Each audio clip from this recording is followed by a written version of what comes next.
Hey guys, Silver here, welcome to a new video. So today we've got a few little pieces out of the vault. We've got some tubes which I haven't seen for a while, since last year. Can't remember exactly when, but welcome back. So yeah, the reason I picked these up today is just to do a bit of a stock take, to be honest. I might sell a few of the sort of more higher premium tubes that I have, like these, and just buy back more bullion or more junk or whatever it might be. So just wanted to have a little look and check these are all okay. So these are the 30th anniversary Kookaburra, they're 2020, and obviously Perth Mint Australia, beautiful coin. They're very nice condition. I bought 25 of these when I purchased them. Thinking they might come in a tube, you know, like the Britannias and things, but they didn't. They came in this mint roll tube, so they're all in capsules, and there's 20 in a roll. So there's 20 here. I've got 5 like capsuled, but not in a sealed roll sort of thing, somewhere else. So that is yeah, the Kookaburra. So I think the Kookaburra is actually some of the older years. The prices are obviously not necessarily the melt price, you know, with a little premium. There's some sort of collector's value, presumably based on mintage or something like that. And yeah, beautiful coin. And then this is the Philharmonic. So there's a load of guitars there, obviously, on the coin. And just kidding, obviously we know they are not guitars. But yeah, if you're into music, you might be quite keen on this coin. I don't personally do a lot of music. Well, I don't do any music. I don't really listen much music either. But yeah, we've got the €1.50 denomination, and obviously Austrian mint there. Austrian stacker might know where those gates are from, presumably somewhere in Vienna. And the interesting thing about these coins is they don't have a reeded edge, so it's a smooth edge.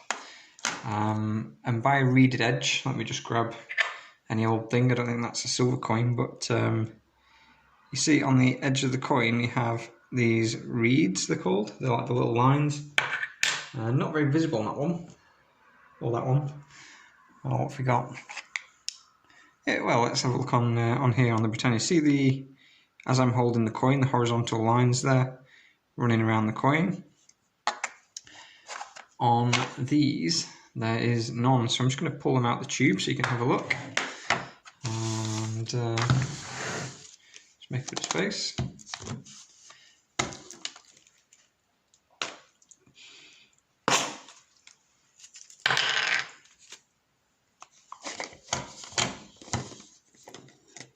Yeah, so if you look at that, you got that beautiful like mirrored edge from the non-reeded edge of the coin, which I think is nice. And these, like I say, at the time I bought them just because they were something a bit different, and they were very cheap. What year are they? I can't remember. 2020? Ah, they're 2020 as well, yeah. I think it was either 2019 or maybe early 2020 when I bought them. And condition-wise, there's a few little marks on there, isn't there? But, you know, bullion coins, so we're not too worried. And yeah, there we go. So yeah, I do like the edge of these, but yeah, I might, like I say, sell them out and trade them for, you know, some more bullion Brits, and we'll see what the deals I come across. And then here we have a tube of T-Rex, oh sorry, Australian kangaroo, and it's that little bullion mark. Looks like there's a bit of a mark on that one, but yeah, 2020. Generally the Perth Mint stuff, you know, pretty good. I do like the Perth Mint. But yeah, these bullion coins, they're just a little bit annoying when they're, you know, slightly milky or marked. I'd rather probably have, you know, kilo bars or something where you're not as worried about that happening. Obviously it's still, you know, it still weighs what it weighs, it's still a bullion coin, but just nice not to even have to think about that. Next we've got some 2011 Britannias. So these look like they've got a few fingerprints on them. Interesting thing about these, it is Britannia Silver. So the modern Bullion Britannias, I'm not sure what year it changed, but the current year Britannias, they are 999. And this is actually 958, I believe, which is Britannia Silver. So Britannia Silver is like its own purity, like sterling silver is 925. This is 958. So for that reason, these coins are a little bit bigger than your current year Britannia, but they obviously have the 1 ounce of fine silver, as it says. So yeah, this design, I do like it. It's quite nice, a bit different. I picked those up in, those are probably actually the most expensive, bullion coins I've got. They're the only ones I think I've bought for more than £20 an ounce. Everything else has been, at least in the 20 and maybe a few pence with delivery, but pretty much everything else has been under that. So yeah, I would probably look to, sell those to just break even, really. Maybe make a bit of profit, but if I can do that, then buy some more cheaper silver back, really. So the aim of this exercise really is, like I say, when I've sold other pieces, it's just to build up a bit of trading feedback, really, and a bit of reputation in the community as someone reliable to buy and sell from. But also, it is it'll generate a little bit of profit in the short term. We're not talking nothing too exciting. So to be honest, by the time you've considered your time, I'd be better off doing other things. But I enjoy picking up new bits and pieces, and it just makes a more uniform stack. So yeah, a few benefits. But overall, I just want to buy. Ideally, like if I was going back, I'd probably wish I'd just kept, stacking Britannias or, the same coin, if you like, just to make things simple. Like the Canadian Mint, these new ones with the Mint Shield technology, the new Maples, they might be a better buy than the Britannias, just with, less milk spotting issues and things like that. I know the old ones had a problem, but, looking around, we've got Australian Mint, we've got all the mints, and they're all having issues with milk spots. So hopefully, some of these newer ones will avoid that. But it's just a bit annoying, I know a lot of people buying bullion, tubes of it, never even comes out the tube. Like I don't think I've even taken those out. Maybe I have, but they live in the tube, and that's that. So overall, does it really matter? You're buying the silver. Like when I when I go and buy some junk silver, I don't care if it's a bit dirty or what. I'm just buying it for the silver weight.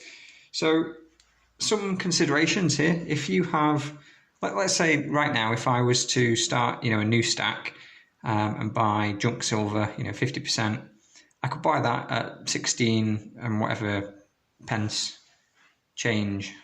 £16 and whatever pence change per ounce.